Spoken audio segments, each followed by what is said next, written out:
WHIP here with TJ DiLeo. And TJ, you guys came out against UMass for the second year in a row, and that's obviously not the way you wanted to finish a basketball game. What were the emotions after that game? We were disappointed. We feel like we let a lot of people down, let our fans down, let our families down, all those people that came to watch us, and let each other down. And that's a bad feeling, and I mean, you don't want to feel that feeling again. You've been in the tournament before. How much of an experience does that play in a factor of what you plan to do coming up on Friday? I think it just allows you to keep your cool a little bit when you get in there. Treat it as a normal game. Obviously, you're going to prepare as hard as we do for any game and practice as hard and watch film and stuff like that. And but once you get there, you kind of keep your calm and know that once you get on court, you just got to execute like it's any other game.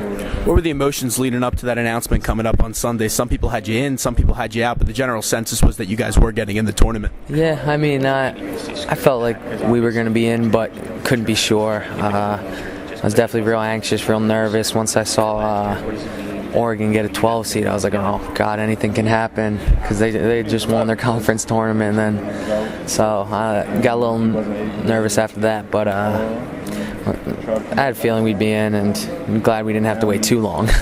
You come from a rich basketball background, your dad being the GM of the Sixers, and I know that you're aware of what else goes on in this area with the Big Five schools. To also see Villanova and LaSalle get in the tournament, I know they're your rivals, but was that nice to see? Definitely. I mean, at this point, unless we're going to have to play one of them, we're rooting for them too, at least I am. And you get to know those guys over the summers, and during the seasons, you work out with them, and so it's nice to see them alive in postseason play. We're talking to TJ DiLeo, and TJ, give me the scouting report on this NC State team. They've been inconsistent this year, just like you guys. They've had their ups and downs, but this looks like a pretty good basketball team. Yeah, definitely. They got a lot of talent. They were picked to be one of the top teams in the country, and I mean, some games they definitely played like it, and they got a lot of length and athleticism. They score a lot of points. They got some good shooters, and ultimately, I think defense is going to be key in this game, and we're going to have to execute offensively too.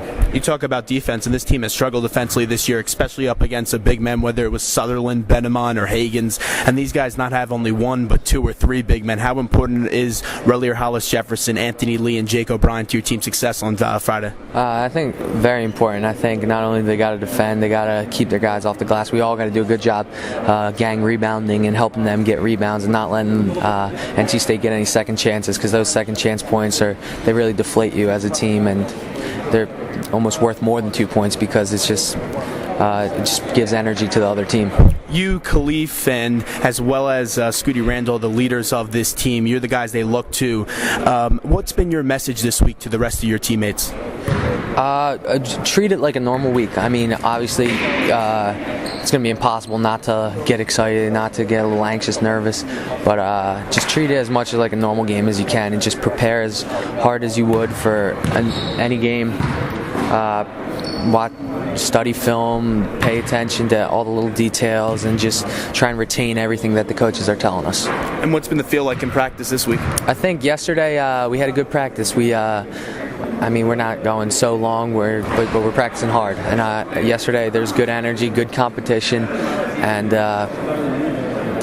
today we'll probably do a little more into NC State sets and plays, and so hopefully we can just keep up the energy all week. Thanks, DJ. I appreciate it. Thank you.